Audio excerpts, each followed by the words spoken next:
Aha, kuliah daring. What is that?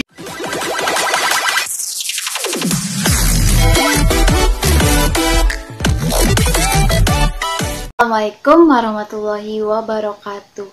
Ketemu lagi sama aku, Sherly Sylvia Hardian, di YouTube channel. BTW, mau apain sih? Oh iya, aku di sini mau bahas sesuatu yang lagi ngetren bagi mahasiswa. Kira-kira apa ya? Aha, kuliah daring. What is that? Kuliah daring. Oke, kita bakalan ngulik di sini. Apa sih kuliah daring? Dan ada beberapa pendapat dari teman-teman mahasiswa lainnya. Pasti penasaran kan? Sebelum lihat video selanjutnya, jangan lupa like, subscribe, and comment ya guys. Karena subscribe itu gratis. Oke, aku tunggu sampai 3 detik. 3, 2, 1. Terima kasih kepada teman-teman yang sudah subscribe channel aku. Jangan lupa pencet tombol loncengnya. Dan jangan lupa follow Instagram aku ya, sherly.slv. Nanti auto aku follow, oke? Tapi jangan lupa DM. Menurut Ale Maulana, mahasiswa Prodi IPK, kuliah daring itu adalah... Baiklah, saya Ale Maulana. Saya akan menjawab tanya dari Sylvie Tanjung mengenai tentang kuliah daring. Sebelum kita masuk ke pengertian, kita membahas terlebih dahulu apa latar belakang mendasari terjadinya kuliah daring ini. Perkembangan teknologi yang berdampak pada masyarakat, salah satunya berdampak pada aspek pendidikan. Masyarakat yang dapat dengan mudah memperoleh pengetahuan dan wawasan. Banyaknya sumber yang terdapat di luar sana dan adanya dari internet. Dan apalagi sekarang Indonesia sedang dihadapi dengan eranya revolusi industri 4.0 yang dimana berdampak pada proses pendidikan. Perkembangan itu yang dimanfaatkan oleh perguruan tinggi. Kuliah daring dapat dipahami sebagai pendidikan non tatap muka. Jadi prosesnya tersebut dilakukan menggunakan media internet maupun media telekomunikasi seperti HP yang diselenggarakan oleh perguruan tinggi yang dapat diakses kapanpun dimanapun. Apalagi sekarang Indonesia sedang dihadapi oleh pandemi COVID-19 yang dimana aktivitas akademika di perguruan tinggi tidak dibenarkan untuk datang ke kampus. Jadi kuliah daring ini menjadi rasanya sangat efektif untuk mengatasi kuliah tatap muka. Adapun kelebihan dari kuliah daring ini itu menghemat tenaga dan menghemat waktu. Jadi mahasiswa itu tidak perlu datang ke kampus. Pun ini adalah dukanya. Banyak mahasiswa yang sangat mengeluh karena dosen terlalu memberikan tugas yang sangat menumpuk. Alhasil mahasiswa menjadi stres. Aplikasi yang dibutuhkan ialah paket data. Sekarang banyak juga mahasiswa yang mengeluh paket data kesulitan karena banyak mahasiswa yang terenggalak ekonomi. Alhasil, alhamdulillah ada kebijakan dari Kemendikbud. Insya Allah pihak kampus akan memberikan fasilitas internet gratis yang digunakan untuk pembelajaran e-learning, yang digunakan untuk memudahkan mahasiswa untuk mencari referensi-referensi. Karena yang lainnya itu proses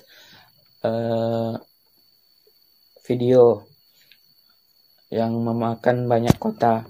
Seperti aplikasi Zoom. Aplikasi Zoom itu memang harapannya agar proses pembelajaran lebih efektif. Tapi alhasil banyak mahasiswa yang mengeluh karena banyaknya paket data yang disedot dan juga beberapa kampus sudah menerapkan sistem pembelajaran melalui Google Classroom, dan juga sama alhasil mahasiswa mengeluh karena banyak paket data yang disedotnya. Alhamdulillah juga UNP setelah menerapkan sistem video konferensi secara gratis melalui e-learning.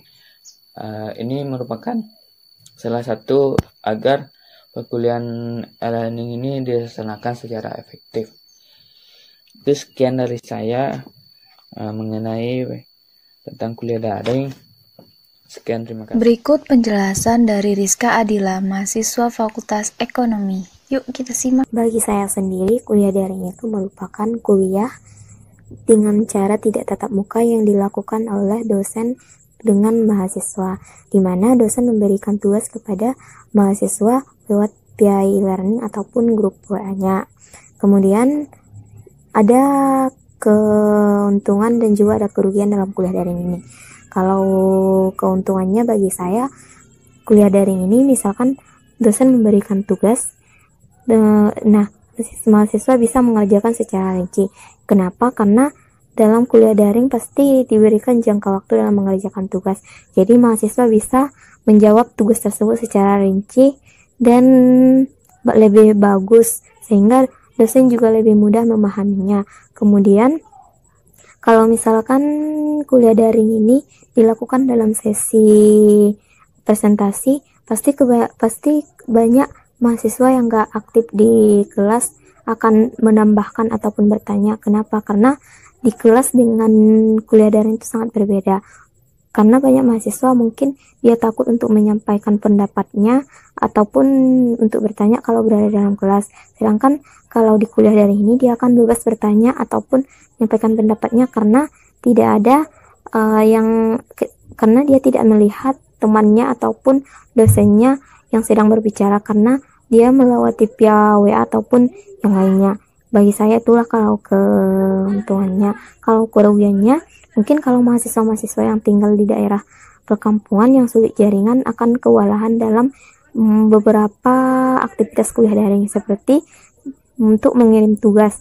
Mahasiswa yang sulit mendapatkan jaringan akan kewalahan mengirim tugas karena dosen yang sering memberikan tugas dengan jam mendadak, pasti jawabannya juga harus secepat itu dikirim.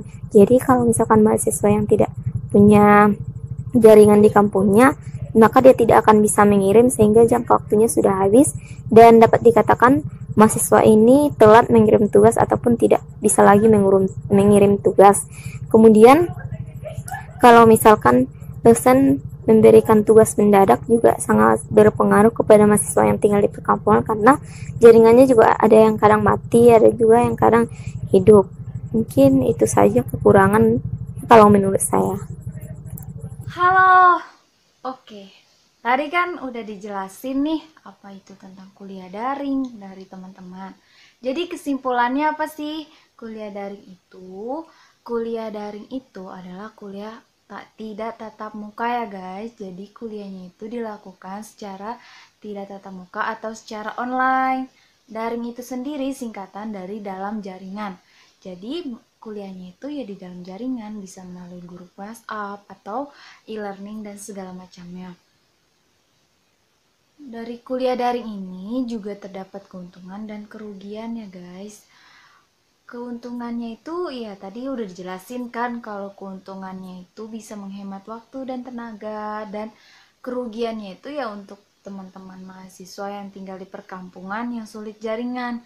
Jadi kalau misalkan dalam pengiriman tugas, terkadang kendala dalam pengiriman tugasnya, karena apalagi ada juga dosen kan yang ngasih tugas secara mendadak dan harus dikumpulkan pada saat itu juga. Nah itu dia kelebihan dan kekurangan dari kuliah daring. Sebenarnya masih ada kelanjutan dari video ini ya guys. Jadi ada video yang kedua tentang kuliah daring, tetap tentang kuliah daring. Jadi tunggu aja next video selanjutnya. Tapi sebelumnya aku mau ngucapin terima kasih kepada Alem dan Rizka yang sudah mau berbagi pengalamannya, berbagi tentang pengetahuannya mengenai kuliah daring. Teman-teman jangan lupa follow Instagram Alem dan Rizka Adila, Alem Maulana 29 dan Rizka Adila 48. Jangan lupa follow aku juga, serly.slv. See you, sampai ketemu di video selanjutnya.